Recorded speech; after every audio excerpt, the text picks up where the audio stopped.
Hello friends, welcome back to my channel economics optional for UPSC. आज का जो हमारा टॉपिक ऑफ डिस्कशन है that is free trade. But topic को start करने से पहले I request you to please like, share, subscribe and comment. Your support is extremely important, so please subscribe. देखिए, आज की अगर हम टॉपिक की बात करें, आज का टॉपिक एक बहुत जनरलाइज टॉपिक है that is the free trade. आप लोगों ने काफी टाइम सुना होगा फ्री ट्रेड के बारे में। इनफैक्ट अभी तक जितनी भी हमने थियरीज ऑफ ट्रेड पढ़ी, B it comparative advantage, absolute advantage, reciprocal demand, हम वहां पे किसकी बात कर रहे हैं? हम वहां पे बात कर रहे हैं फ्री ट्रेड की। तो फ्री ट्रेड में हम बात किसकी करते हैं? फ्री ट्रेड का मतलब ही क्या है कि ट्रेड के ऊपर, ट्रेड एकदम फ्री है, ठीक है। अगर हम लेमैन में समझने की कोशिश करें, लेमैन लैंग्वेज में, तो फ्री ट्रेड हमें वर्ड से ही पता चल रहा है कि फ्री ट्रेड का मतलब क्या है। ट्रेड एकदम फ्री है। फ्री होने का मतलब क्या है कि यहाँ पे क्या है, देयर इज नो रिस्ट्रिक्शन। जब दो कंट्रीज के बीच में, ट्रेड का मतलब ही ये होता है कि दो कंट्रीज के बीच में क्या हो रहा है, गुड्स का एक्सचेंज हो रहा है, सर्विसेज का एक्सचेंज हो रहा है।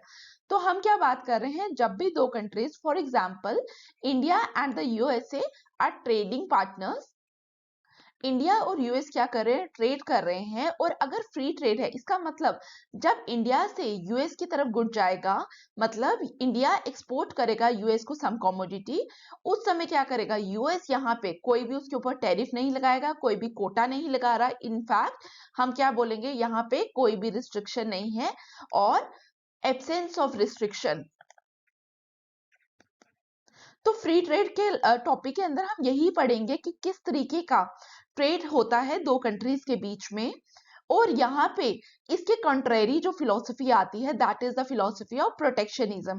प्रोटेक्शनिज्म के बारे में आप लोगों को पता होना चाहिए। जब भी हम प्रोटेक्शनिज्म की बात करेंगे तो आपको वहां वर्ड से ही पता चल रहा है कि प्रोटेक्शनिज्म का क्या मतलब है, कि हम कहीं ना कहीं प्रोटेक्ट करेंगे। प्रोटेक्ट करने का क्या मतलब है, जब इंडिया से यूएस की तरफ गुड आ रहा है तो यूएस को पता है कि मुझे क्या करना है, मुझे अपनी डोमेस्टिक इकोनॉमी को भी देखना है। मेरी डोमेस्टिक इंडस्ट्रीज में जो प्रोडक्शन हो रही है, हमें उसको भी कंसीडर करना है।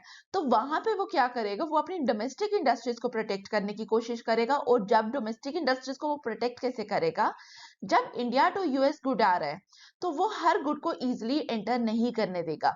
अगर करने भी देगा तो इस तरीके से करने देगा कि इंडिया का गुड जब यूएस में आए तो वो क्या बन जाए, वो कंपैरेटिवली कॉम्पिटिटिव ना रहे। क्योंकि अगर अगर यूएस में वही प्रोडक्ट बन रहा है, फॉर एग्जांपल अगर हम एग्रीकल्चर प्रोडक्ट्स की बात करें, इंडिया से यूएस में जो गुड आ रहा है वो सस्ता आ रहा है, बट यूएस क्या करता है, यूएस उसमें टैरिफ लगा देता है, यूएस उसमें टैक्स लगा देता है। तो क्या हो जाएगा, वो गुड जब यूएस में एंटर करेगा वो कंपैरेटिवली क्या हो जाएगा, महंगा हो जाएगा। जो टैरिफ से पहले वो कंपैरेटिव एडवांटेज इंजॉय कर रहा था, अब वो क्या करेगा, वो नहीं करेगा। तो प्रोटेक्शनिज्म में आपको क्या याद रखना है कि वो लोग क्या करते हैं, अपनी डोमेस्टिक इंडस्ट्रीज को प्रोटेक्ट करने की कोशिश की जाती है। और फ्री ट्रेड क्या है, फ्री ट्रेड में क्या है, दोनों कंट्रीज को एक ही लेवल पे माना जाता है। ठीक है, वहां के गुड्स जब हमारी कंट्री में आते हैं, फॉर एग्जांपल यूएस का गुड जब इंडिया में आएगा, तो हम लोग कंसीडर करेंगे कि वो गुड भी हमारी कंट्री के गुड के साथ ही बराबर है। हम वहां पे उसके उसके ऊपर कोई भी रिस्ट्रिक्शन इम्पोज नहीं करेंगे। तो फ्री ट्रेड से आपका मतलब ही क्या होना चाहिए, एब्सेंस ऑफ रिस्ट्रिक्शन। तो please read the definition of free trade. Free trade refers to our trade policy without any tariff, quantitative restriction, and other devices obstructing the movement of goods between countries। ठीक है, अब हम इसके बाद के जो आने वाले लेक्चर्स है वहां पे हम ये भी देखेंगे कि टैरिफ क्या होता है, क्वांटिटेटिव रिस्ट्रिक्शन क्या होता है और इन चीजों में फर्क क्या है। ठीक है, अभी के लिए आपको क्या पता होना चाहिए कि जब भी हम फ्री ट्रेड की बात करेंगे, हमने बात किसकी करनी है, एब्सेंस ऑफ रिस्ट्रिक्शन की। और यहाँ पे एक इकोनॉमिस्ट हैं जगदीश भगवती, आप उनकी डेफिनेशन भी अपने अपने आंसर्स में लिख सकते हैं। Professor Jagdish Bhagwati defines free trade policy as absence of tariff, quota, exchange restriction, taxes and subsidies on production, factor use and consumption. क्योंकि जब हम टैरिफ की बात करते हैं या रिस्ट्रिक्शन की बात करते हैं, रिस्ट्रिक्शन आपकी इंपोर्ट साइड पे भी हो सकती है, रिस्ट्रिक्शन आपकी एक्सपोर्ट साइड में भी हो सकती है। किस तरीके से हो सकती है, देखिए अगर हम इंपोर्ट की बात करें, जब यूएस क्या कर रहा है, यूएस के पास इंडिया क्या कर रहा है, कमोडिटी सप्लाई कर रहा है। जब इंडिया ने यूएस को एक्सपोर्ट किया तो यूएस ने दरवाजे पे ही उसको रोक लिया। यूएस ने कहा कि आपको क्या करना पड़ेगा, बिफोर एंटरिंग द प्रोडक्ट आपको क्या करना पड़ेगा, 15% टैरिफ देना पड़ेगा, 5% टैरिफ देने पड़ेगा। इसका मतलब उन्होंने क्या कहा, उन्होंने एक टैक्स मांगा उनसे, ठीक है, अगर लेमैन लैंग्वेज में समझे तो यूएस ने क्या किया, एक टैक्स इंपोज कर दिया on the products delivered by India. अब ये तो हुआ इंपोर्ट साइड की बात करें, लेकिन अगर एक्सपोर्ट की बात करें तो अगर इंडिया चाहता है कि मेरा प्रोडक्ट यूएस की मार्केट में आसानी से एंटर करे तो इंडिया को क्या करना पड़ेगा, अपने प्रोडक्ट को चीप रखना पड़ेगा। तो इंडिया अपने प्रोडक्ट को चीप किस तरीके से रखेगा, इंडिया क्या करेगा, इंडिया अपने एक्सपोर्टर्स को सब्सिडी देगा। इंडिया बोलेगा फॉर एग्जाम्पल आपने क्या करना है, आपने मैंगोज का एक्सपोर्ट करना है और मैंगोज की कॉस्ट आ रही थी फॉर एग्जाम्पल 200 पर बैग। तो जब उन्होंने, इंडिया ने क्या किया, 200 रुपए के मैंगोस बेचने थे, बट यूएस की मार्केट के लिए वो मैंगो जो था वो इतना ज्यादा बेनिफिशियल नहीं था अगर इंडिया के पर्सपेक्टिव से देखा जाए। तो यूएस को कहीं और से सस्ता मिल रहा है, तो अगर हमें एंटर करना है यूएस की मार्केट में हमें क्या करना पड़ेगा, अपने मैंगोस का प्राइस कम करना पड़ेगा। तो हम क्या करेंगे, इंडिया चाहता है कि मेरा मैंगो क्या करे, यूएस की मार्केट पे एंटर करे। और वो किस तरीके से एंटर करेगा, जब इंडिया के मैंगोज का प्राइस कम होगा, ठीक है। तो इंडिया ने क्या किया, 200 से 150 करने की कोशिश की। अब फार्मर के पास ये एक्स्ट्रा 50 रुपीज कहां से आएगा, ये गैप फिल होगा, इंडियन गवर्नमेंट कहेगी कि मैं तुम्हें एक्सपोर्ट सब्सिडी दूंगा। तो उन्होंने क्या किया, एक्सपोर्ट सब्सिडी दी और अल्टीमेटली ये प्रोडक्ट कहां पे पहुंच गया, यूएस में। और यहाँ पे हुआ क्या, यहाँ पे जो ये एक्सपोर्ट सब्सिडी है ये भी क्या है, ये भी एक तरीके का फ्री ट्रेड को ऑब्स्ट्रक्ट कर रहा है। कैसे ऑब्स्ट्रक्ट कर रहा है, फॉर एग्जाम्पल यही जो मैंगो था, हमारा मैंगो था 200 रुपए किलो, और सेम मैंगो कि कोई और कंट्री फॉर एग्जांपल चाइना क्या कर रही है, चाइना एक्सपोर्ट करने की कोशिश कर रही है यूएस को, और चाइना का मैंगो जो है वो 180 रुपए केजी था। तो इसका आप लोग मुझे बताइए कमेंट बॉक्स पे कि यूएस के लिए अगर इंडिया का मैंगो 200 रुपए किलो मिल रहा है और चाइना से मैंगो आ रहा है 180 रुपए किलो, तो आप लोग मुझे बताइए कि क्या यूएस इंडिया का मैंगो लेगा या चाइना का लेगा। तो अंडर फ्री ट्रेड यूएस क्या करेगा, US prefer mango from China, ठीक है। लेकिन फ्री ट्रेड को ऑब्स्ट्रक्ट किया किसने, हमारी एक्सपोर्ट सब्सिडी ने। जब हमने फार्मर्स को 50 रुपए दिए तो हमारे मैंगो का प्राइस क्या आ गया, फॉर यूएस मार्केट हमारा मैंगो आ गया 150 में। तो यहाँ पे हम इसी तरीके से कहेंगे कि एक्सपोर्ट सब्सिडी भी ऑब्स्ट्रक्ट करती है फ्री ट्रेड को। क्लियर। अब हम देखेंगे केस फॉर फ्री ट्रेड और arguments in favour of free trade.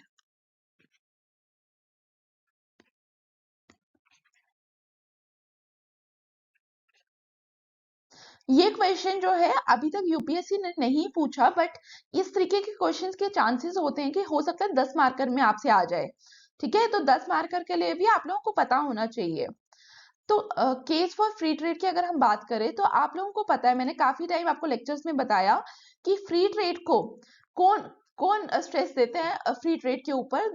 Classical economist जो हैं they were in favour of free trade policy, और मॉडर्न इकोनॉमिस्ट में से हेबर्लर जो है उन्होंने भी एडवांस किया फ्री ट्रेड का। उन्होंने क्या क्या आर्ग्यूमेंट्स दिए इन favour of free trade policy, number 1 maximization of output, number 2 optimum utilization of resources, number 3 optimization of consumption, number 4 high factor income, number 5 educative value, number 6 wide market, number 7 prevents monopoly, number 8 encourages invention, number 9 develop transport and communication, number 10 is the promotes international cooperation। तो ये जो points है ये लोग please आप लोग जब notes बना रहे हैं तो वहां पे लिख लीजिए। देखिए अब सबसे पहले मैं आपको एक बेसिक आइडिया दे दूं फ्री ट्रेड के बारे में। अभी तक हम लोगों ने जितनी भी थियरीज पढ़ी आप लोगों को डेफिनेशन तो पता चल गई, लेकिन अगर आप लोग पुरानी थियरीज जो हम लोगों ने अभी तक पढ़ी हैं, अगर आप उन लोगों को उन चीजों को एनालाइज करो तो वहां पे हम क्या बात कर रहे हैं, हम हमेशा बात करते हैं कंपैरेटिव एडवांटेज की, ठीक है।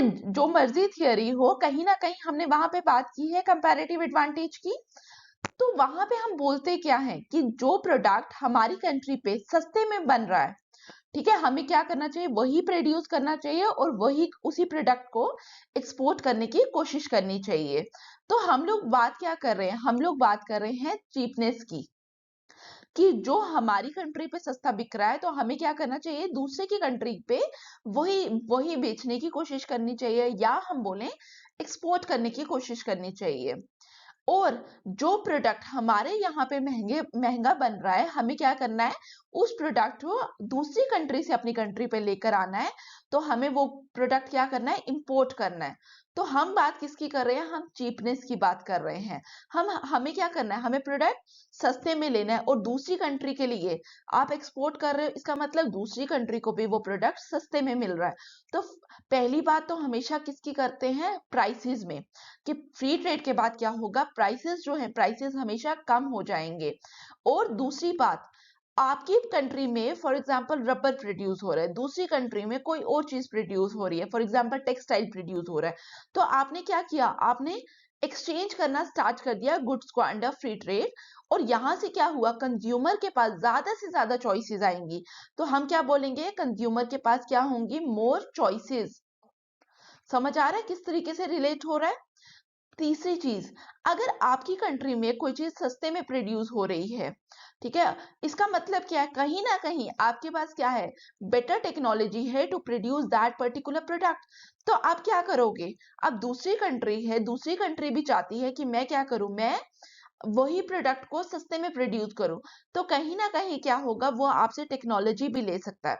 तो यहाँ पे क्या होता है, टेक्नोलॉजी का भी एक्सचेंज जो है वो इजी हो जाता है। क्लियर। और यहाँ पे अंडर फ्री ट्रेड सिर्फ टेक्नोलॉजी ही ट्रांसफर नहीं करती, हम यहाँ पे किसकी बात करेंगे, हम बोलेंगे आपके जो फैक्टर्स ऑफ प्रोडक्शन है वो भी क्या करेंगे, वो भी माइग्रेट कर सकते हैं। इजी माइग्रेशन पॉसिबल है between the factors of production. For example, आपकी कंट्री के अंदर जो लेबर था वो क्या था, लेबर सस्ते में काम कर रहा था, तो वहां पे लेबर की वेजेस क्या है, कम है। लेकिन लेबर क्या चाहता है कि मेरा स्टैंडर्ड ऑफ लिविंग क्या करे, इंप्रूव कर सके। जब लेबर चाहता है कि उसका स्टैंडर्ड ऑफ लिविंग इंप्रूव कर सके, तब क्या होगा, तब लेबर क्या करेगा, लेबर उस कंट्री में मूव करने की कोशिश करेगा जहां पे क्या है, जहां पे wages are comparatively high. For example, ये चीज आप लोग अपनी डे टू डे लाइफ में देखते हैं, बिटवीन इंडिया से लोग कहाँ जाते हैं, इंडिया से दुबई की तरफ लोग जाते हैं, बिकॉज वहां पे वेजेस ज्यादा है। ठीक है, तो वहां पे आपको ये चीज देखने को मिली। तो यहाँ पे भी अंडर फ्री ट्रेड पॉलिसी ये चीजें पॉसिबल क्लियरली है। फिर आज के टाइम की अगर बात करें, आज आप लोग मुझे बताइए कि जो इंटरनेट फैसिलिटी है, ई कॉमर्स है, ये चीजें क्यों इतनी ज्यादा पॉसिबल है। ये चीजें इसलिए पॉसिबल है बिकॉज हमारे यहाँ पे ट्रेड जो है, ट्रेड पे बहुत ज्यादा एम्फेसिस दिया जाता है। अगर आप जितने भी समिट्स देखो, जितने भी ऑर्गेनाइजेशंस देखिए, ग्लोबल लेवल ऑर्गेनाइजेशंस के ऊपर मेजर फोकस उनका कहाँ पे रहता है, मेजर फोकस उनका कहीं ना कहीं कहाँ होता है, इकोनॉमी के ऊपर। क्योंकि उनको पता है अगर इकोनॉमी की बात की जाए, दोनों कंट्रीज का बेनिफिट हो रहा है, तो अल्टीमेटली क्या होगा, अल्टीमेटली उन सारी इकोनॉमीज का वर्ल्ड लेवल के ऊपर जो ग्लोबल इकोनॉमी है उसको बेनिफिट होने वाला है।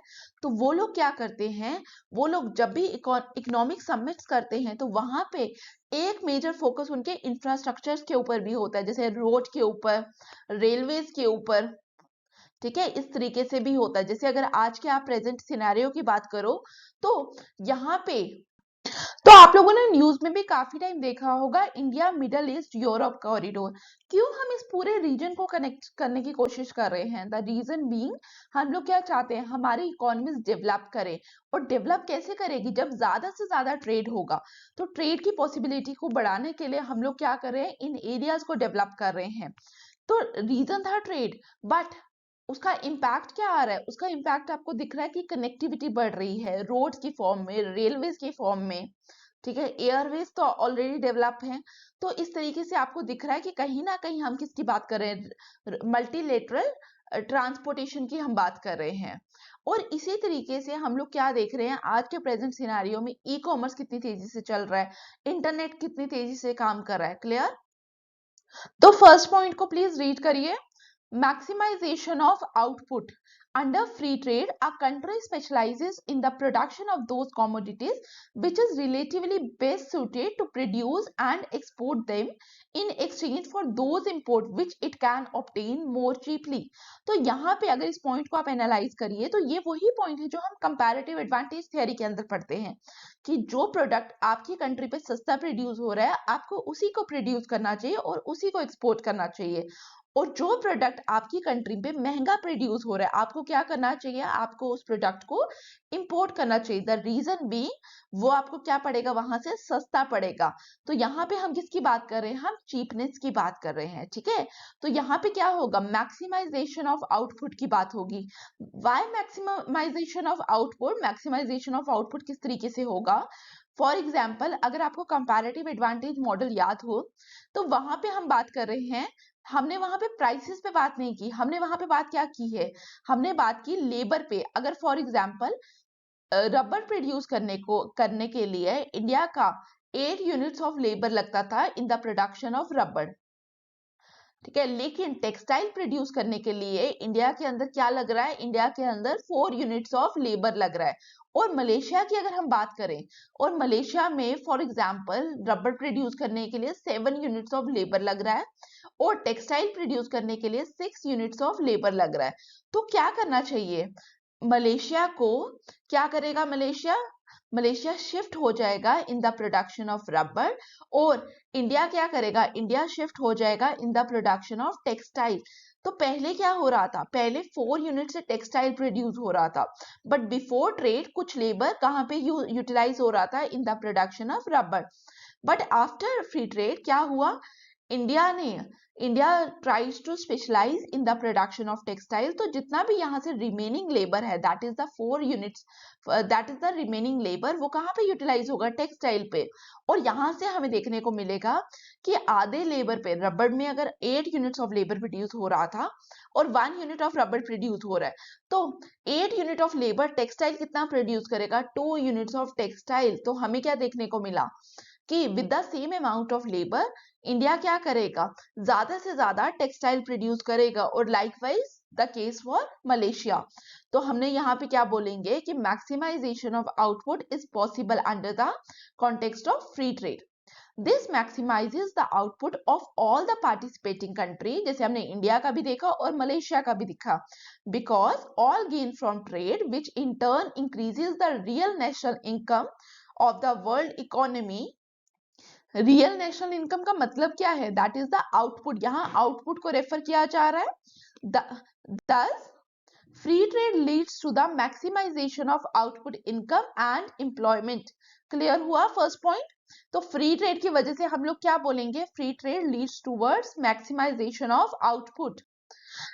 ठीक है, यहां से फर्स्ट पॉइंट पे तो कोई प्रॉब्लम नहीं होनी चाहिए। तो मैक्सिमाइजेशन ऑफ आउटपुट में आप लोगों को क्या ध्यान में रखना है, कंपैरेटिव एडवांटेज की थ्योरी को दिमाग में रखिए। ठीक है, तो ऑलवेज रिमेंबर कंपैरेटिव एडवांटेज, तो वहां से आप इस पॉइंट को लिंक कर सकते हैं इजिली।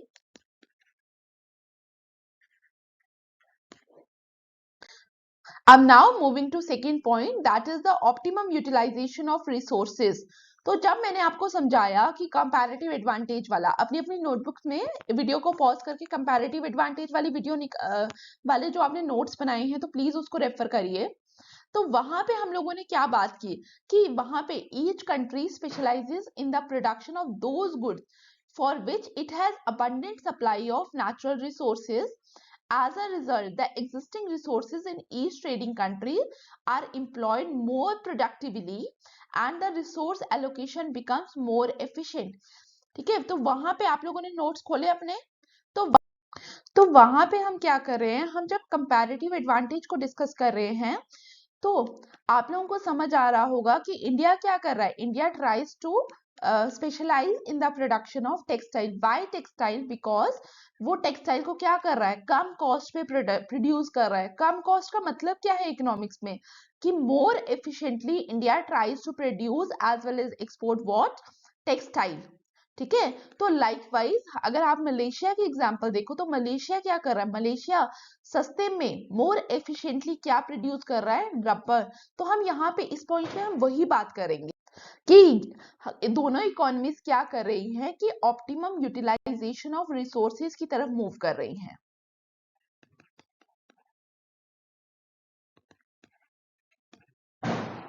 क्लियर? तो आई होप आपको सेकंड पॉइंट भी क्लियर हो गया हो।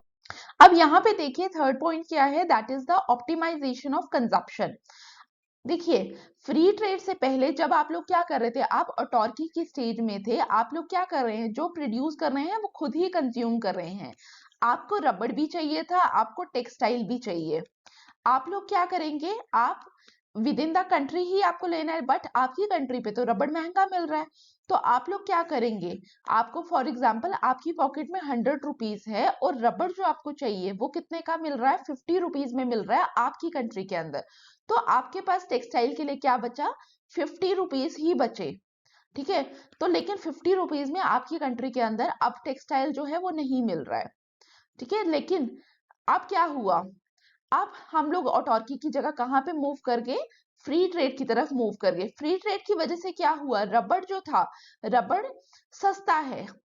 ठीक है, बिकॉज रबड़ हम कहाँ से ले रहे हैं, रबड़ हम मलेशिया से ले रहे हैं, जहां पे उसकी प्रोडक्शन एफिशिएंटली हो रही है, लेस कॉस्ट पे हो रही है। जब हमने रबड़ कहाँ से लिया, मलेशिया से, उसका जो प्राइस था वो चेंज हो गया फ्रॉम 50 to 20 फॉर एग्जाम्पल। अब आपके पास कितना बचा, 80 रुपीज, और आपकी कंट्री में जो टेक्सटाइल था वो कितने का मिल रहा है, वो 70 रुपीज का मिल रहा है। नाउ आप लोग क्या कर रहे हैं, आप रबड़ को भी अफोर्ड कर सकते हैं, आप टेक्सटाइल को भी अफोर्ड कर सकते हैं, and still you are left with some income. तो यहाँ पे क्या हुआ, अंडर फ्री ट्रेड आपका जो कंजप्शन पैटर्न था वो चेंज हो गया। आपकी कंजप्शन जो आपको चाहिए था वो कहीं ना कहीं आपको मिल रहा है due to free trade. But under the situation of autarky, autarky का क्या मतलब होता है, नो, जब कंट्री क्या कर रही है, विद इन द इकोनॉमी ही काम कर रही है, दैट इज क्लोज्ड इकोनॉमी आप बोल सकते हैं। तो ऑप्टिमाइजेशन ऑफ कंजप्शन को रीड करिए, free trade benefits the consumer where they are able to buy a variety of commodities from abroad at the minimum possible prices. Clear? Fourth point, high factor income. High factor income का मैंने आपको थोड़ी देर पहले भी बताया। For example आपकी country जहां पे लेबर क्या है, चीप है, लेबर चीप होने का मतलब क्या है, वेजेस कम है। आप लोगों के लिए तो बेटर है कि लेबर सस्ता है, बट जो लेबर है वो चाहेगा कि मेरी इनकम, मेरा जो रिटर्न है वो मुझे क्या मिले, ज्यादा मिले। तो जब लेबर चाहेगा कि उसको वेजेस ज्यादा मिले, वो क्या करेगा, वो कहीं ऐसी कंट्री में जाने की कोशिश करेगा जहां पे वेजेस क्या है, ज्यादा है। तो labour tries to move from India to some another country. तो जब वो दूसरी कंट्री पे जाएगा और अल्टीमेटली क्या हो जाएगा, वेजेस इंक्रीज हो जाएगा। वेजेस इंक्रीज होने का मतलब क्या है कि फैक्टर ऑफ प्रोडक्शन का जो रिवॉर्ड है वो इंक्रीज हुआ। लेकिन रिवॉर्ड इंक्रीज कैसे हुआ, अगर आज के प्रेजेंट सिनेरियो की बात करो, मुझे पता है कि किसी और कंट्री में, फॉर एग्जांपल यूएस में क्या है, यूएस में वेजेस आर हाई, बट क्या मैं इजिली यूएस की तरफ माइग्रेट कर सकती हूँ, the answer is no. Because मुझे क्या चाहिए, मुझे वीजा चाहिए, बहुत सारी फॉर्मेलिटीज है जो मुझे फुलफिल करनी है, और आफ्टर दैट मेरे को वहां जाना है तो मैं जा सकती हूँ। बट अगर फ्री ट्रेड होता, मतलब कोई रिस्ट्रिक्शन ही नहीं है, मुझे यहाँ से इंडिया टू यूएस जाना है, मैं इजिली जा सकूं, तो क्या होगा, बिकॉज ऑफ नो रिस्ट्रिक्शन, मुझे पता है कि वेजेस वहां पे ज्यादा है, तो मैं क्या करूंगी, मैं इंडिया से बोरी बिस्तरा उठाऊंगी और मैं कहाँ चल जाऊंगी, यूएस की तरफ। तो यहाँ पे यही बोल रहे हैं, under free trade there is perfect mobility of factors of production, जिसको जाना है वो जा सकता है। They can move from one place to another and between countries in order to earn more. Thus, such factor incomes as wages, interest, rent and profit are high under free trade. Clear? मैंने तो आपको एक labour की बात की, तो यहाँ पे हम ओवरऑल सारे फैक्टर्स ऑफ प्रोडक्शन पे बात करते हैं कि सारे फैक्टर्स ऑफ प्रोडक्शन के जो रिवॉर्ड्स है they are going to increase. अब fifth point is the educative value. अगर एडुकेटिव वैल्यू की बात करिए, देखिए फ्री ट्रेड की वजह से क्या हो रहा है, फ्री ट्रेड आप लोग क्या कर रहे हो, आपको पता है कि कोई मैं प्रोड्यूस कर रहा हूँ सेम कमोडिटी, कोई और भी प्रोड्यूस कर सकता है। तो हम लोग क्या करेंगे, हम लोग ये कह सकते हैं कि हम लोग बहुत हाईली कॉम्पिटिटिव वर्ल्ड के अंदर रह रहे हैं। तो जब आप हाईली कॉम्पिटिटिव वर्ल्ड के अंदर बात करते हैं तो आप लोग क्या करेंगे, आप हमेशा अपने प्रोडक्ट में एक बेटर क्वालिटी को इंट्रोड्यूस करने की कोशिश करेंगे। बेटर क्वालिटी किस तरीके से इंट्रोड्यूस करेंगे, by doing more and more research and development. जब रिसर्च एंड डेवलपमेंट की बात हो रही है, जब इनोवेशन की बात हो रही है, innovation, why innovation, because the world is competitive now. तो इनोवेशन की जब भी बात होगी तो हम क्या कहेंगे कि एडुकेटिव वैल्यू आ रही है, और ये एडुकेटिव वैल्यू आई किसकी वजह से, because of free trade. According to Haberler, Haberler का नाम आप लोग मेंशन कर देना यहाँ पे जब भी आप आंसर लिख रहे होंगे। According to Heberler, the free trade has an educative value. International competition encourages home producers to sacrifice leisure in order to increase productivity. For this, they innovate and bring improvement in organization and methods of production. Clear हुआ 5 points? 6 point की अगर हम बात करें, that is the wide market. अब देखिए, जब हम फ्री ट्रेड की बात कर रहे हैं, हम लोग क्या बात कर रहे हैं, हम लोग बात कर रहे हैं कि आपका प्रोडक्ट क्या हो रहा है, आप प्रोड्यूस कर रहे हो। फॉर एग्जांपल आपने क्या किया, आपने ये पेन प्रोड्यूस किया। पहले क्या हो रहा था अंडर ऑटोर्की, ऑटोर्की के टाइम क्या हो रहा था, ऑटोर्की का क्या मतलब है, क्लोज्ड इकोनॉमी। ऑटोर्की के टाइम क्या हो रहा है, ये पेन आपने बना तो दिया, बट आप इस पेन को बेच कहाँ सकते हो, विद इन योर कंट्री, क्योंकि कोई भी आप लोगों के साथ ट्रेड नहीं करा, आपकी कंट्री आपको अलाउ नहीं करेगी किसी और के साथ ट्रेड करने के लिए। तो आप लोग क्या कर रहे थे, आपके लिए जो भी मार्केट थी वो क्या थी, वो सिर्फ आपकी अपनी कंट्री थी।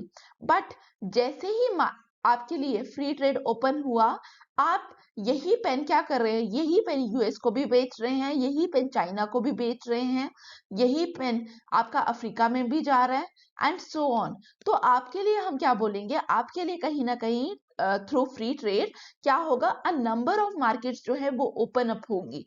और आपके लिए पहले आप लोग के पास जो कंज्यूमर था वो कितना था, वो फॉर एग्जांपल 100 लोगों को ही आप अपना प्रोडक्ट बेच पा रहे थे।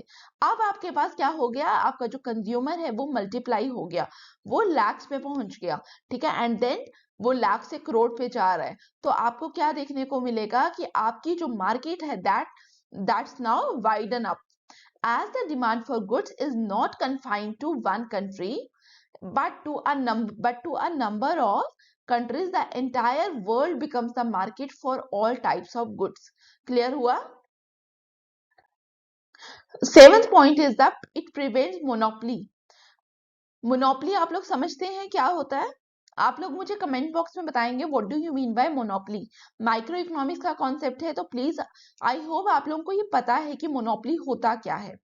ठीक है, under free trade each country specialises in the production of a few commodities and the firms और industries are of the optimum size so that the cost of production of each commodity is the minimum. Thus, free trade ensures a lower price for exports as well as imports, and the price mechanism under perfect competition prevents the formation of monopoly. तो यहाँ पे वो बोलने की कोशिश क्या कर रहा है कि फ्री ट्रेड है, आप लोगों को अगर परफेक्ट कंपटीशन भी पता होगा तो परफेक्ट कंपटीशन पे हम बात क्या करते हैं कि सब लोग, किसी को भी फ्री एंट्री एंड एग्जिट है, कोई भी प्रोड्यूस कर सकता है, साथ में टेक्नोलॉजी जो है उसका भी ट्रांसफर हो सकता है। आप कोई यूएस की टेक्नोलॉजी है, आप भी उसको यूज कर सकते हैं, बिकॉज यहाँ पे प्रोविजन है फ्री ट्रांसफर ऑफ टेक्नोलॉजी का, ठीक है, इजी ट्रांसफर ऑफ टेक्नोलॉजी का। फिर जो लेबर यूएस में काम कर रहा है, अगर आप उसको ज्यादा वेजेस देने की कोशिश करो तो वो आपकी कंट्री पे भी मूव करेगा एंड सो ऑन। तो आप लोग क्या कर सकते हो, आप कहीं ना कहीं वो प्रोडक्ट प्रोड्यूस कर सकते हो। तो यहाँ पे कहने का मतलब क्या है कि किसी भी, कोई भी प्रोडक्ट जो है वो किसी भी एक पर्सन के पास रिस्ट्रिक्टेड नहीं है, एक पर्सन उसको कम से कम कॉस्ट पे नहीं बना पाएगा। लेकिन यहाँ पे क्या होगा, बहुत लोग उस प्रोडक्ट को बना रहे हैं, जब बहुत लोग बना रहे हैं तो it it symbolizes towards perfect competition. तो हमने क्या बोला कि अंडर फ्री ट्रेड जब आपका परफेक्ट कंपटीशन प्रिवेल कर रहा है, तो परफेक्ट कंपटीशन में होता क्या है कि जो प्राइसेस है दैट आर मिनिमम, ठीक है, मिनिमम प्राइसेस होते हैं। तो प्राइसेस जब आपके मिनिमम है तो अल्टीमेटली होगा क्या, यहाँ पे मोनोपोली किसी भी एक बंदे के पास वो प्रोडक्ट रिस्ट्रिक्टेड नहीं रहेगा। क्लियर? तो प्लीज इसको एक बार वापस से रीड करिए। Under free trade each country specialises in the production of a few commodities and the firms or industries are of the optimum size so that the cost of production of each commodity is minimum। ठीक है, optimum size I hope आप लोगों को पता है, ये diagram याद आ रही है। ठीक है, ये मार्केट स्ट्रक्चर की डायग्राम है, तो आप लोगों को अगर नहीं पता है तो प्लीज मार्केट स्ट्रक्चर वाला टॉपिक वापस देखिए। Thus, free trade ensures a lower price for export as well as import, and the price mechanism under perfect competition prevents the formation of monopoly।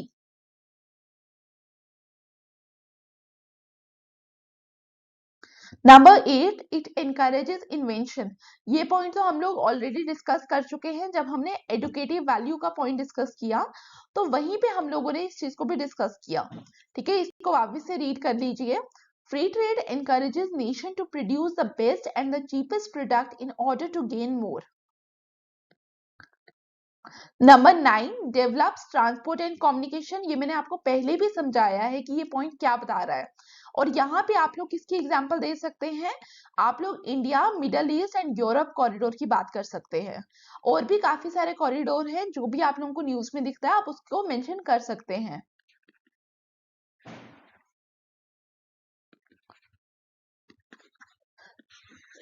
Free trade encourages the development of the means of transport and communication not only within countries but also among countries. The development of internet, email and e-commerce has been possible due to more free trade globally। Clear हुआ यहाँ तक? फिर next point, promotes international cooperation. देखिए, जब भी आप लोगों को पता है, आप लोग काफी टाइम न्यूज में देखते हैं कि हमारे जो प्राइम मिनिस्टर है मोदी, वो काफी टाइम क्या करते हैं, अलग अलग कंट्रीज में विजिट करते हैं। जब अलग अलग कंट्रीज में विजिट होता है, ठीक है, मेजरली वहां पे बात किसकी होती है, ट्रेड की बात हो रही होती है, बट वहां पे उसका अल्टीमेट रिजल्ट क्या होता है, हमारे फॉरेन रिलेशंस भी इंप्रूव हो रहे होते हैं। बिकॉज जब भी दो बंदे, क्योंकि ट्रेड की बात करने के लिए भी क्या कर रहे हैं, कोई ना कोई तो पर्सन ही मिल रहे हैं, तो जब वो दो बंदे मिल रहे हैं, वो काफी चीजों पे बात करते हैं, कल्चर पे बात हो रही है, पॉलिटी पे बात हो रही है, तो इस तरीके से हमें देखने को मिल रहा है कि वो लोग बात कर रहे हैं। और अगर आप लोगों को शुम्पीटर की थ्योरी याद होगी इकोनॉमिक डेवलपमेंट की, जिन लोगों ने पढ़ी है ठीक है, तो नहीं भी पढ़ी तो आप लोग याद रखिए, वहां पे वो एक पॉइंट कहते हैं कि अगर हमें इन्वेस्टमेंट करनी है तो उसके लिए हम क्या देखते हैं, हम ये भी एक पॉइंट देखते हैं कि जहां पे हमें इन्वेस्टमेंट करनी है क्या वहां पे पॉलिटिकल स्टेबिलिटी है या नहीं है। तो अगर आप लोग चाहते हैं कि हमें इस कंट्री के साथ ट्रेड करना है, फॉर एग्जांपल यूएस चाहता है कि वो इंडिया के साथ ज्यादा से ज्यादा ट्रेड करे, ज्यादा से ज्यादा इकोनॉमिक कॉपरेशन करे, तो यूएस क्या चाहेगा कि इंडिया के अंदर इकोनॉमिक पॉलिटिकल स्टेबिलिटी भी रहे। तो हम यहाँ से ये भी कह सकते हैं कि ड्यू टू फ्री ट्रेड कहीं ना कहीं पॉलिटिकल स्टेबिलिटी के आने के भी उतने ही चांसेस रहते हैं। Last point, best policy for economic development. By fostering independence among nations, free trade can contribute to political and economic stability. When countries are economically interlinked, they have a vested interest in each other's economic well-being, potentially leading to peaceful and cooperative international relations। Clear? तो ये तो हम लोगों ने वो points पढ़े जहां पे हम लोग क्या कह रहे हैं कि फ्री ट्रेड होना चाहिए, बट काफी सारे इकोनॉमिस्ट ऐसे भी हैं जो बोलते हैं कि फ्री ट्रेड जो है उसके बहुत सारे लिमिटेशंस है। तो उन लोगों ने बोला कि फ्री ट्रेड के क्या क्या arguments against the free trade in लोगों ने दिए हैं।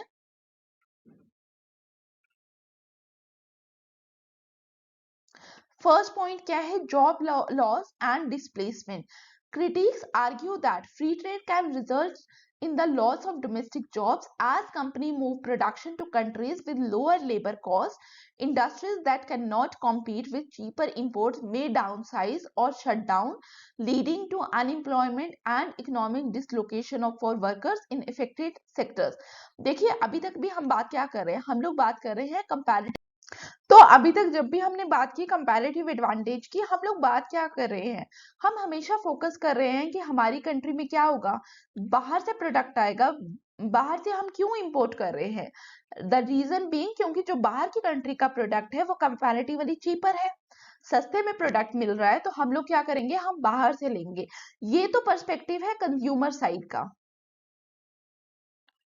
लेकिन हमें कंज्यूमर के साथ साथ किसको देखना है, हमें हमेशा प्रोड्यूसर को भी तो देखना है। जब हम प्रोड्यूसर साइड की बात करेंगे तो प्रोड्यूसर क्या कर रहा है, प्रोड्यूसर यहाँ पे यहाँ का लेबर यूज करेगा, ठीक है। यहाँ पे उनने क्या किया, प्रोड्यूसर ने यहाँ का लेबर यूज किया, यहाँ की जो कैपिटल है वो यूज की, तो रिटर्न्स भी अकॉर्डिंग टू आर कंट्री मिलेंगे। जो वेज हमारी कंट्री में प्रिवेल करेगी, जो कैपिटल के ऊपर इंटरेस्ट हमारी कंट्री पे प्रिवेल करेगा, हमें तो वही पे करना है। तो जब बाहर से प्रोडक्ट आया, फॉर एग्जाम्पल बाहर से जो प्रोडक्ट इंडिया के अंदर आ रहा है वो आ रहा है 200 रुपए का, लेकिन जो इंडिया का प्रोड्यूसर बना रहा है वो क्या कर रहा है, वो वही प्रोडक्ट को 250 रुपए में बना रहा है। तो आप लोग क्या करेंगे, कंज्यूमर क्या करेगा, consumer try to use the imported product because it is cheaper. 200 रुपए का प्रोडक्ट कंज्यूमर लेगा, अब 250 रुपए का जो प्रोड्यूस कर रहा है प्रोड्यूसर, वो क्या करेगा, क्या वो प्रोड्यूस करेगा या नहीं करेगा। तो जो 250 रुपए का प्रोडक्ट है तो वो तो प्रोड्यूसर को प्रोड्यूस नहीं करना चाहिए, द रीजन बीइंग कि उसका प्रोडक्ट तो सेल ही नहीं हो रहा। तो इसकी वजह से क्या होगा, हमारी जो इकोनॉमी, डोमेस्टिक कंट्री, डोमेस्टिक जो आपकी इंडस्ट्रीज है वो क्या करेगी, that starts to shut down. और शट डाउन होते ही क्या होगा, जो यहाँ पे लेबर काम कर रहा है, क्या वो वापस काम करेगा, क्योंकि इंडस्ट्री तो बंद होगी, फैक्ट्री तो आपकी बंद होगी।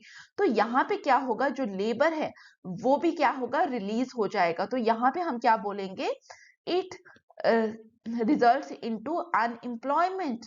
तो हमने क्या देखा कि फ्री ट्रेड से बेशक चीप प्रोडक्ट आया, बट चीप प्रोडक्ट ने किसके लिए बेटर था, cheap product is better for consumer. But producer की अगर हम बात करें तो प्रोड्यूसर को क्या करना है, प्रोड्यूसर को तो विद इन द इकोनॉमी काम करना है, जो उसको इकोनॉमी के अंदर जो चीजें उसको बेटर लग रही है उसको तो उस हिसाब से चलना है। लेकिन जब प्रोड्यूसर ने देखा कि मेरा प्रोडक्ट कोई ले नहीं रहा, उसने क्या किया, अपने प्रोडक्ट को बनाना बंद कर दिया, और it results into huge unemployment in the economy. Clear first point.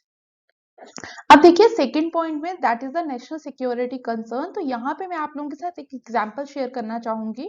आप लोगों ने इंडियन इकोनॉमी में जब भी ग्रीन रेवोल्यूशन के बारे में पढ़ा होगा, आपने कहीं ना कहीं PL 480 वीट के बारे में पढ़ा होगा।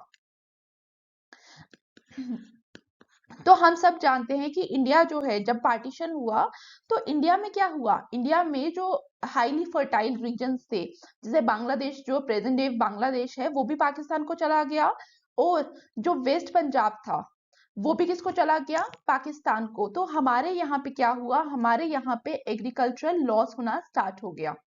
अब फूड तो हमें चाहिए था, और जो फूड सिक्योरिटी है वो बहुत मेजर चीज है। तो अब लोगों को खाना खिलाना है, तो खाना कहाँ से आए, तो यहाँ पे जो हमारे प्राइम मिनिस्टर थे जवाहरलाल नेहरू, उन्होंने क्या किया, उन्होंने एक डील साइन की किसके साथ, विद द यूएस, कि यूएस क्या करेगा, उनको एक्सपोर्ट करेगा PL 480 वीट। लेकिन यूएस ने क्या किया, 1954 में आई थिंक ये डील साइन हुई। अब यूएस ने क्या किया, with the passage of time उन्होंने क्या किया, 1960s में आते आते यहाँ पे क्या किया, PL 480 वीट की का जो एक्सपोर्ट था वो कम करना स्टार्ट कर दिया। और जैसे ही कम करना स्टार्ट किया तो हमारे यहाँ पे क्वेश्चन क्या आ गया, हमारे यहाँ पे फिर से एक क्वेश्चन आ गया ऑन द फूड सिक्योरिटी। अब किस तरीके से हम लोगों को खाना प्रोवाइड करें, क्योंकि हमारे यहाँ तो खाना है नहीं। अब आप लोगों को इसके साथ ये भी याद होगा, लाल बहादुर शास्त्री का एक नारा भी याद होगा, जय जवान जय किसान। तो जय जवान जय किसान का नारा भी इसीलिए था कि हम लोगों को क्या करना है, किसानों को सपोर्ट करना है, बिकॉज हम लोग यहाँ पे क्या कर रहे हैं, हम फूड शॉर्टेजेस जो है वो फेस कर रहे हैं। तो फूड शॉर्टेजेस, और वहां पे, और इसके साथ आप लोगों को क्या ध्यान होगा कि 1960s में हम लोग क्या कर रहे थे, हम लोग वॉर लड़ रहे थे किसके साथ, चाइना एंड पाकिस्तान के साथ। तो आप लोग देखिए हमारे पास, हम लोगों के पास पैसा है नहीं, हम लोगों के पास फूड जो है वो है नहीं, वॉर हम लोगों के ऊपर है, तो किस तरीके का कंसर्न होगा। और मैं आपको ये एग्जाम्पल क्यों समझाने की कोशिश कर रही हूँ, क्योंकि अगर फ्री ट्रेड हो तो इसका मतलब क्या है, हम लोग इंटायरली किसके ऊपर डिपेंड कर रहे हैं, हम कुछ और कंट्रीज के ऊपर डिपेंड कर रहे हैं। जो प्रोडक्ट वहां से सस्ते में मिल रहे हैं, हम लोग क्या कर रहे हैं, हम उन चीजों को प्रोड्यूस ही नहीं कर रहे विद इन आवर कंट्रीज। तो जब वॉर होगी या कुछ इस तरीके की सिचुएशन होगी कि हम लोगों को वो जो कंट्रीज है वो सप्लाई नहीं कर रही, अपना जो प्रोडक्ट है जो हम पहले उन लोगों से ले रहे हैं, तो हम लोगों के लिए क्या होगा, हम लोगों के लिए एक नेशनल सिक्योरिटी थ्रेट बन जाएगा, जैसे मैंने आपको एग्रीकल्चर कमोडिटीज के लिए बताया। और इस समय जब PL 480 की बात की जाती है, तो यूएस क्या चाहता था, यूएस चाहता था कि हम लोग क्या करें, हम अपनी मार्केट को जल्दी से जल्दी ओपन अप करें, हम प्राइवेटाइजेशन की तरफ मूव करें, क्योंकि आप लोगों को पता है कि LPG रिफॉर्म्स हम लोग कब लाए हैं, हम 1991 के अंदर LPG रिफॉर्म्स लाए। बट वो इकोनॉमीज क्या चाहती थी, वो इकोनॉमीज चाहती थी हम अपनी इकोनॉमी को जल्दी से जल्दी ओपन अप करें। बट जब हमारी कंट्री ने रिफ्यूज कर दिया, तो उन लोगों ने क्या किया, उन लोगों ने हमें प्रेशराइज करने के लिए उन लोगों ने क्या किया, यूएस इकोनॉमी ने हमारा यहाँ पे जो वीट था, जो क्योंकि फूड सिक्योरिटी की बात आ रही है और food security is a major concern, तो फूड सिक्योरिटी जब मेजर कंसर्न था, तो यूएस ने हमें प्रेशराइज करने की कोशिश की। तो आप इस एग्जाम्पल से समझा सकते हैं कि किस तरीके से कि overly dependent on some another country हमारे लिए एक रिस्क भी बन सकता है। तो please read this point, national security concern, some argue that free trade could compromise a country's national security by making it overly dependent on other nations for essential goods or services, potentially undermining its sovereignty and resilience in times of crisis। क्योंकि मैंने आपको पहले ही बताया कि 1960s का time क्या था, जहां पे हम लोगों के पास खाना है नहीं, हम लोग वॉर की तरफ जा रहे हैं, हमारा पैसा कम है, तो आप लोगों को दिख रहा है कि हमारी सोवरेनिटी के ऊपर एक कहीं ना कहीं वो बहुत ज्यादा प्रेशर क्रिएट किया जा रहा था। ठीक है, moving towards third point, inequality and social impact. हमने जब जॉब लॉस वाला पॉइंट पढ़ा, जब हमने बात की अनएम्प्लॉयमेंट की, देखिए दूसरी कंट्री से हमारी कंट्री में क्या आ रहा है, चीप प्रोडक्ट आ रहा है। जब हमारी कंट्री पे चीप प्रोडक्ट आ रहा है, तो हमारी कंट्री की जो डोमेस्टिक इंडस्ट्रीज है वो क्या कर रही है, वो शट डाउन हो रही है। हमारे यहाँ पे अनएम्प्लॉयमेंट की प्रॉब्लम क्या हो रही है, बहुत ज्यादा हद तक बढ़ रही है। तो हमें क्या देखने को मिल रहा है, हमारी जो इकोनॉमीज है that is the less developed countries की अगर हम बात करें, तो लेस डेवलप्ड कंट्रीज क्या हो रही है, वहां पे लोग क्या हो रहे हैं, जब अनएम्प्लॉयमेंट आ गई, जब आपके पास वेजेस ही नहीं है, जब आपकी इंडस्ट्रीज शट डाउन हो रही है, तो यहाँ पे क्या है, यहाँ पे हम क्या बोलेंगे, इनकम फॉल करेंगी। तो यहाँ पे इनकम फॉल कर रही है। बट जो डेवलप कंट्रीज है, जो आपकी कंट्रीज में क्या कर रही है, चीप प्रोडक्ट को एक्सपोर्ट कर रही है, वहां पे क्या होगा, क्योंकि ये प्रोडक्ट मुफ्त में तो बेच नहीं रही, ये लोग क्या कर रहे हैं, सस्ते में आप लोगों को सप्लाई कर रहे हैं। तो यहाँ पे ये तो क्या कर रहे हैं, ये इनकम अर्न कर रहे हैं, तो इनकी इनकम बढ़ती हुई हमें दिखाई दे रही है, और यहाँ पे हमें क्या दिख रही है, इनकम फॉल करती हुई। तो इस पॉइंट पे यही बोला है, critics suggest that free trade can exacerbate income inequality within countries as its benefit may not be equally distributed among the population. This can lead to social unrest and can undermine social cohesion. Clear? Fifth point, that is the market volatility and financial risk. हम सब जानते हैं जब भी free trade की बात कर रहे हैं, फ्री ट्रेड का क्या मतलब है कि सारी कंट्रीज एक दूसरे से कहीं ना कहीं लिंक कर रही है। जब सारी कंट्रीज एक दूसरे से लिंक करेगी, तो क्या होगा, अगर यूएस में कोई प्रॉब्लम आती है, यूएस में कोई ट्रेड साइकिल आता है, फॉर एग्जाम्पल कोई फाइनेंशियल क्राइसिस यूएस में आ गया, तो इसका इम्पैक्ट कहाँ पड़ने लगेगा, यूरोप में पड़ने लगेगा। ठीक है, लाइक वाइज जैसे अगर आज के हम प्रेजेंट सिनेरियो की बात करें, तो यूक्रेन रशिया वॉर आप लोग जानते हैं। तो यूक्रेन रशिया की वजह से हुआ क्या, हम लोगों का कोई लेना देना नहीं था यूक्रेन रशिया की वजह से, बट हमारे यहाँ पे भी क्या हुआ, इम्पैक्ट पड़ा। The reason being, for example अगर हम बात करें वीट की, तो रशिया और यूक्रेन ये क्या थे, ये मेजर सप्लायर्स थे वीट के अक्रॉस द वर्ल्ड। तो हमें वीट के प्राइसेस में एक्सपेंसिव हमें देखने को मिले। साथ में अगर हम फर्टिलाइजर्स की बात करें या ऑयल्स की बात करें, तो हमें कहीं ना कहीं हर जगह पे इम्पैक्ट देखने को मिला। ठीक है, तो यहाँ पे हम इसी की बात करें, जब भी फ्री ट्रेड की बात हो रही है, इसका मतलब इकोनॉमीज आपकी बहुत तेजी से लिंक कर रही है। तो यहाँ पे भी क्या होने वाला है, यहाँ पे एक जगह जो फ्लक्चुएशन आएगी, उसका इम्पैक्ट हमें दूसरी जगह भी देखने को मिलेगा। Free trade can expose domestic economies to global market volatility and financial risk. Increasing integration can lead to greater vulnerability to external shocks and financial crises. Last point, emergence of MNCs and monopoly. देखिए, जब भी हम free trade की बात करेंगे, अब होगा क्या, फॉर एग्जाम्पल आप लोग क्या करते हैं, यूएस में कोई प्रोडक्ट बन रहा था, अब यूएस टू इंडिया जब वो प्रोडक्ट आएगा, तो यहाँ पे क्या होगा, यहाँ पे ट्रांसपोर्टेशन कॉस्ट भी होगा, अब यूएस का लेबर जो है दैट इज महंगा लेबर है, तो फिर लेबर जो है वो एक्सपेंसिव है। अब यूएस क्या करेगा, मुझे प्रोडक्ट बेचना है इंडिया को, क्यों ना मैं इंडिया में जाकर ही अपनी एमएनसी को एस्टैब्लिश करूं। तो यहाँ पे क्या होगा, एमएनसी आना स्टार्ट हो जाएगी। जब एमएनसी आएगी, इंडिया में एमएनसी आई तो बेटर टेक्नोलॉजी है उसके पास, तो वो क्या करेगी, वो सस्ते में वो प्रोडक्ट प्रोड्यूस करेगी।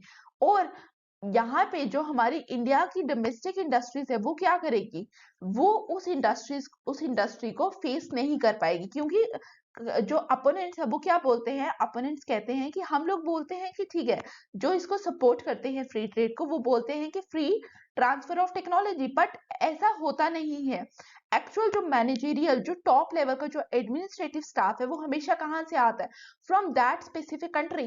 तो वो जो अपने पास जो भी उनके सीक्रेट्स होते हैं, जो उनकी टेक्नोलॉजी है, वो लोग ट्रांसफर नहीं करते। अगर वो ट्रांसफर करते भी हैं तो वो लोग क्या करते हैं, ऑब्सोलीट टेक्नोलॉजी जो पुरानी हो चुकी है, जो टेक्नोलॉजी उनकी आज की प्रेजेंट टेक्नोलॉजी को कॉम्पीट नहीं कर पाएगी, वो उन टेक्नोलॉजीज के ऊपर फोकस करते हैं, वो उन टेक्नोलॉजीज को ट्रांसफर करते हैं रादर देन जो उनकी लेटेस्ट टेक्नोलॉजी है। तो यहाँ पे जो लेस डेवलप कंट्रीज है या डेवलपिंग कंट्रीज है, तो वहां पे जो डोमेस्टिक इंडस्ट्रीज है वो इनकी बेटर टेक्नोलॉजीज के साथ कॉम्पीट नहीं कर सकती, और आस्ता आस्ता क्या हो जाता है, ये जो एमएनसीज है इन्हीं की मोनोपोली हमें देखने को मिलती है। Free trade leads to the emergence of international monopolies and local monopolies, according to Haberler. Such monopolies developed with the spread of MNCs under free trade, which proved harmful to the other countries and the domestic interests. This factor also led to the adoption of the policy of protectionism. Clear? एक और point है, exploitation and colonization of countries. देखिए, जब हम लोग free trade की बात करते हैं, आप सब जानते हैं ब्रिटिशर्स इंडिया में क्यों आए थे। ब्रिटिशर्स इंडिया में जब आए, they came with the motto of trade. ठीक है, वो आए, उनको क्या करना था, उनको यहाँ से सामान लेना था और अपनी कंट्रीज में सेल करना था। लेकिन आस्ता आस्ता क्या हुआ, उन लोगों ने कॉलोनाइजेशन की तरफ स्टेप रखना स्टार्ट कर दिया। उन लोगों ने क्या किया, उन लोगों ने इंपीरियलिज्म की फिलॉसफी को स्प्रेड करना स्टार्ट कर दिया। तो ये क्यों हुआ, because of free trade. Economists do not agree with Haberler that the free trade policy helps in the development of underdeveloped countries, क्योंकि क्रिटिक्स कहते हैं कि अगर इस तरीके से होता तो इंडिया, साउथ अफ्रीका, इंडोनेशिया, ये लोग क्या होते, ये कॉलोनीज नहीं बनते, लेकिन ये कॉलोनीज बने। Rather, this policy led to the exploitation and colonization of countries during the 19th and the early 20th century. Clear? Last point, environmental and labour standards. देखिए, फ्री ट्रेड की वजह से मैंने आपको क्या बताया, फ्री ट्रेड की वजह से हुआ क्या, लोग यहाँ से फ्री ट्रेड की वजह से क्या हुआ, एमएनसीज की एस्टैब्लिशमेंट स्टार्ट हुई। एमएनसीज का मतलब क्या है, अगर यूएस को इंडिया के अंदर अपनी एक कंपनी को एस्टैब्लिश करना है, इसका मतलब हम क्या बोलेंगे, इंडिया के अंदर वो आके क्या कर रहा है, एफडीआई कर रहा है। ठीक है, लाइकवाइज मॉरिशियस के अंदर हो रहा है, लाइकवाइज इंडोनेशिया के अंदर हो रहा है। तो यहाँ पे क्या होगा, यहाँ पे एक लड़ाई स्टार्ट हो जाएगी, किसके अंदर, वो एफडीआई, वो कंपनी आकर अपना जो बिजनेस है, अपना जो सेटअप है वो एस्टैब्लिश करे। तो जब इन कंट्रीज के बीच में वो लड़ाई हो जाएगी, तो काफी कंट्रीज क्या करेगी, काफी कंट्रीज बोलेगी कि आप मेरे यहाँ पे आइए, तो मैं क्या करूंगा, मैं आप लोगों के लिए अपने इन्वायरमेंट स्टैंडर्ड्स, अपने लेबर स्टैंडर्ड्स को क्या करूंगा, थोड़े से रिलैक्स करूंगा। जब रिलैक्सेशन हो रही है इन्वायरमेंटल स्टैंडर्ड्स के ऊपर, जब लेबर स्टैंडर्ड्स के ऊपर रिलैक्सेशन हो रही है, तो कहीं ना कहीं क्या हो रहा है, that is not a good sign. तो इकोनॉमिस्ट ने ये भी कहा कि फ्री ट्रेड इस तरीके की प्रॉब्लम लेकर आता है, क्योंकि जब लेबर स्टैंडर्ड्स को हम रिलैक्स कर रहे हैं, तो हम लोग क्या बोल रहे हैं, हम लेबर्स को कहीं ना कहीं ज्यादा काम अगर आप करा रहे हो, तो हम लोग, गवर्नमेंट क्या करेगी, गवर्नमेंट जो है अपोज नहीं कर रही है, चाइल्ड लेबर को प्रमोट किया जा रहा है, गवर्नमेंट कह रही है ओके, बट एफडीआई तो आ रहा है ना। तो यही पॉइंट हम पढ़ रहे हैं। Free trade can create a race to the bottom in which countries might reduce environmental and labor standards to attract investment and remain competitive. This can lead to a degradation of environmental conditions and exploitation of workers in less regulated region. Clear? तो अभी तक हमने क्या देखा, हम लोगों ने free trade देखा, हमने points in favour of free trade देखे और फिर हमने क्या देखा, हमने पॉइंट्स इन अगेंस्ट देखा कि फ्री ट्रेड के फेवर में क्या क्या है और अगेंस्ट में क्या क्या है। तो अभी तक तो आप ये चीजें लिख सकते हैं कि क्या क्या फेवर में है, क्या क्या अगेंस्ट है। अगर फिर भी आप लोगों को कोई प्रॉब्लम आती है इस टॉपिक पे तो प्लीज उस चीज को मेंशन करिए अपने टॉपिक के अंदर। Thanks for watching and please like, share, subscribe and comment. Your support is extremely important. So please subscribe, like, share and comment.